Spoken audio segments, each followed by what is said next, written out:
बहुत समय पहले की बात है, एक घने जंगल में एक क्रूर और शक्तिशाली शेर रहता था।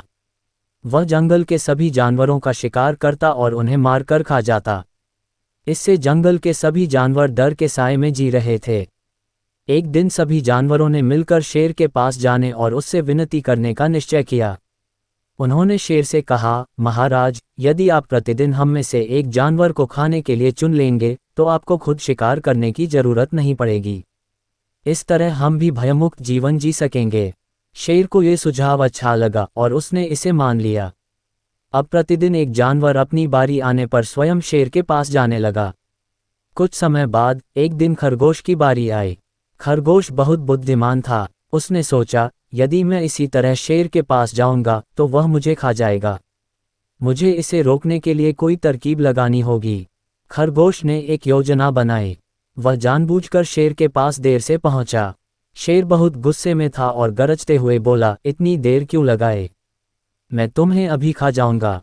खरगोश डरने के बजाय चतुराई से बोला, महाराज, मैं समय पर ही आ रहा था, लेकिन रास्ते में मुझे एक और शेर मिला। उसने मुझे रोक लिया और कहा कि यह जंगल अब उसका है। उसने मुझे आपके पास आने से रोकने की कोशिश की। शेर यह सुनकर बहुत क्रोधित हो गया और गरजते हुए बोला, मुझे उस शेर के पास ले चलो। मैं दिखा दूंगा कि इस जंगल का असली राजा कौन है। खरगोश ने शेर को एक गहरे कुएं के पास ले जाकर कहा, महाराज, वह शेर इस कुएं के अंदर रहता है। अगर आप देखना चाहें तो अंदर झांक सकते हैं। शेर ने जैसे ही कुएं में झांका, उसे अपनी ही परछाई पानी में दिखी। उसने सोचा कि कुएं में सच में कोई और शेर है। गुस्से में उसने जोर से दहाड़ मारी और उसकी आवाज गूंजकर वापस आई। शेर को लगा कि दूसरा शेर भी उसे ललकार रहा है। गुस्से में आकर शेर ने कुएं में छलांग लगा दी और डूबकर मर गया। इस तरह चतुर खरगोश ने अपनी बुद्धिमानी से जंगल के सभी जानवरों को शेर के आतंक से मुक्त कर दिया।